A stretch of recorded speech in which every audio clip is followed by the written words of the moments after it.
participants today, those who joined.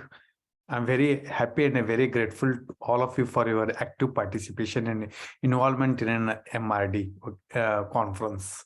Of course, we have started with an speech of an guest of honor, the director sir, and all the stakeholders of an Eudoxia family for morning 10 o'clock, and with an guest speakers, and also with the presentations what we have seen.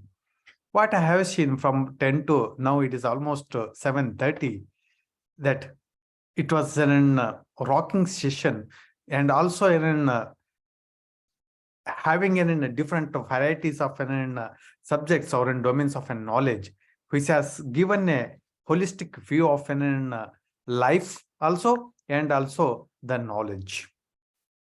It is the beauty of an multidisciplinary research, and we are committed for it. With this one, I thank all of you for your active contribution and making first day a grand success. Thank you, one and all. Thank you, madam.